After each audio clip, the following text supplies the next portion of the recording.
is the power of God. For it is written, I will destroy the wisdom of the wise and bring to nothing the understanding of the prudent. Where is the wise? Where is the scribe? Where is the disputer of this age? Has not God made foolish the wisdom of this world? For since in the wisdom of God the world through wisdom did not know God, it pleased God through the foolishness of the message preached to save those who believe. And later on, in chapter 2, the apostle declares, And I, brethren, when I came to you, did not come with excellence of speech or of wisdom, declaring to you the testimony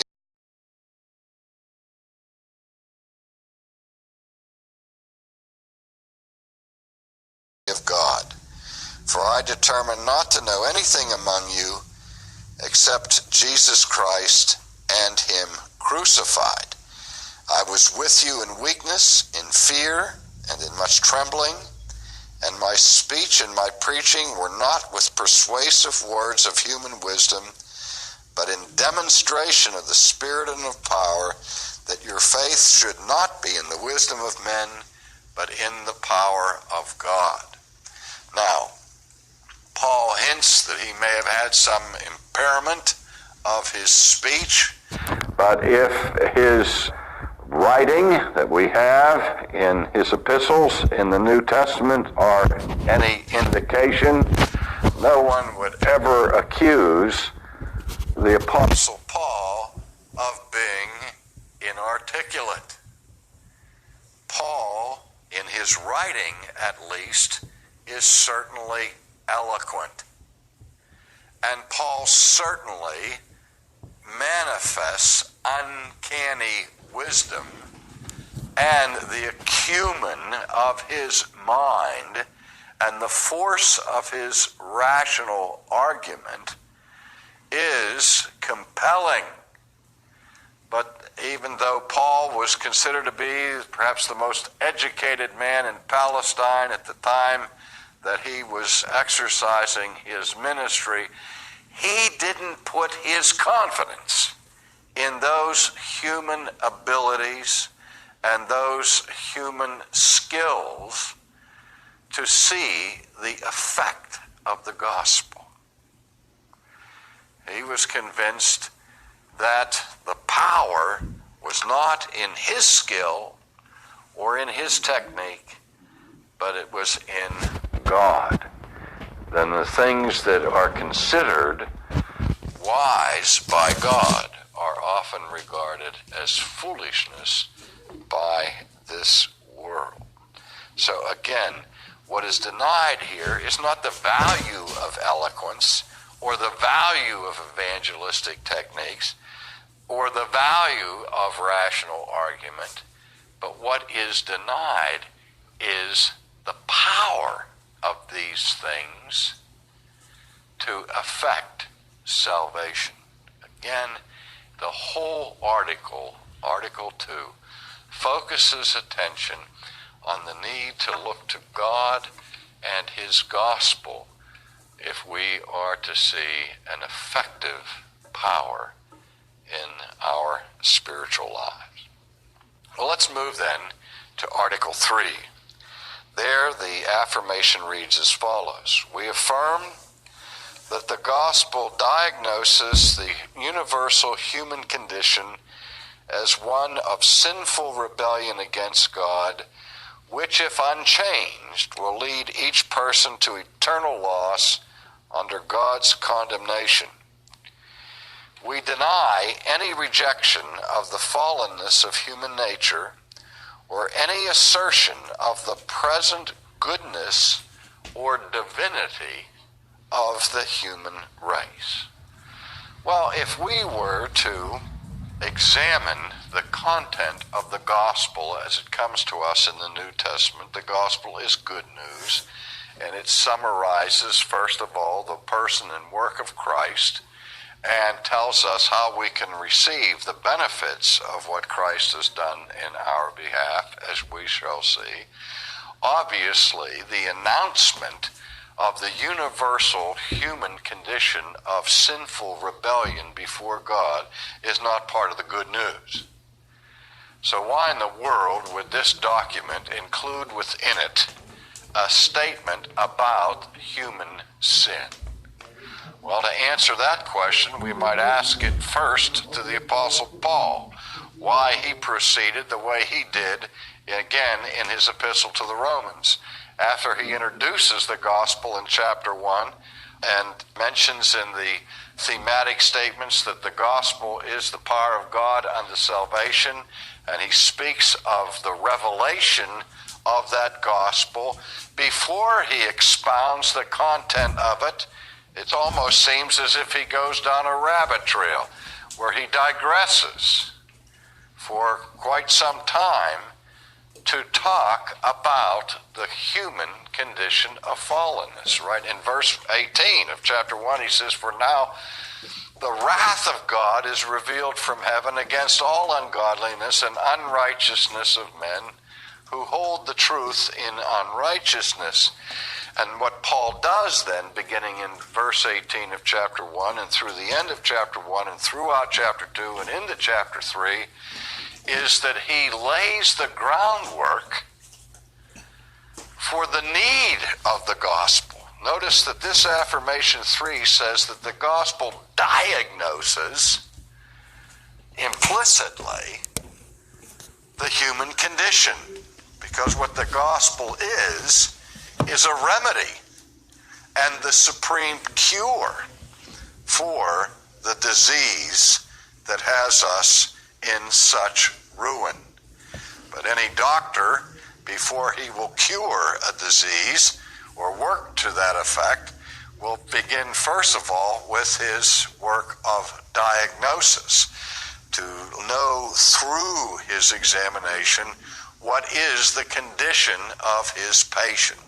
And so the illustrious background, or the presupposition, the necessary presupposition for anyone to hear the gospel as good news, is to first understand the bad news, to understand why we need the gospel in the first place. In our church, every Sunday morning, we have a section of our liturgy where we read one of the laws of the Decalogue, followed with an exposition of it by the Heidelberg Catechism, followed by a prayer of confession for having violated that particular commandment. And I explained to our congregation that the reason why we pay attention to the law is because the law drives us to the gospel. And until people understand the law, that we have broken the law and that we are under the indictment of the law and exposed to the judgment of God because we have broken the law, there is no goodness to the news of the gospel. Many people today hear the gospel and say, "So what?" because they're completely dull to the precarious situation in which they find themselves as being rebels before God. At the heart of the gospel is the message of reconciliation. One of the absolute preconditions, necessary prerequisites for reconciliation, is estrangement. You can't have reconciliation unless there is some prior estrangement that requires reconciliation. And people don't get excited about the gospel today because they don't believe that there's any real estrangement between themselves and God. But the scriptures, particularly Paul in Romans in chapters 1, 2, and 3, what he does is he shows that all human beings have rebelled against God. All have distorted his truth. That our basic human condition as rebels in God's creation is to refuse to honor him as God or to be grateful. That this is not an isolated case of serious sinners or criminals, but this is universal. And he brings everybody, first the Jew, then the Greek, and he brings the whole world before the tribunal of God and shows that every person is guilty, that there's none righteous, no, not one, there's none who does good, and that all have sinned and fallen short of the glory of God. Unless we understand that, we won't really understand the significance of the gospel. Why is justification by faith alone so important?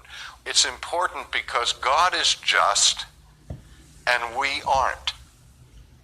And until we understand that the God who rules heaven and earth is a holy God, a righteous God, who will judge us according to his perfect justice, and understand in addition to that that we are unjust, and that if God judges us according to his standard of justice, we will be eternally under his condemnation.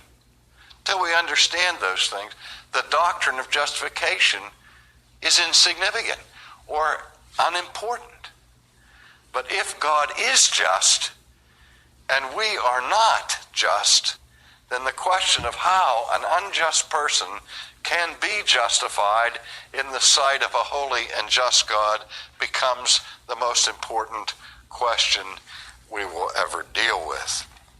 And so, the denial of Article 3 says we deny any rejection of the fallenness of human nature or any assertion of the present goodness or divinity of the human race. One of the scariest things I've read in recent years was a poll conducted among professing evangelicals where the overwhelming majority of them stated that they agreed with the statement that man is basically good. And this fundamental denial of original sin and embracing of humanism terrified me. And you may be one of those persons who believes that though you are not perfect, and though you have done certain things and you're wrong, fundamentally, basically, you are a good person. And if you are resting on that confidence, I promise you, you are resting on a house of sand, and you are in serious danger of failing before the judgment seat of God.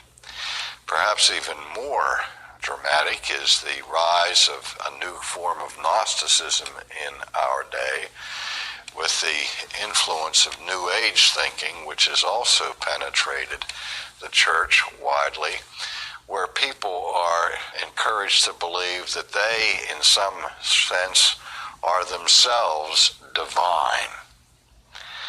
And of course, those who are divine have no need of the gospel.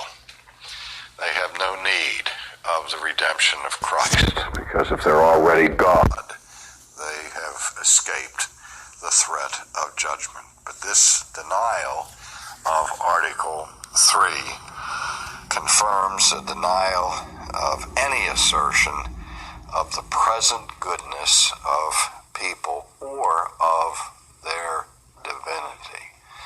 And I would encourage you to reflect on these things and to realize that because of our sin, we need the gospel. I need the gospel. You need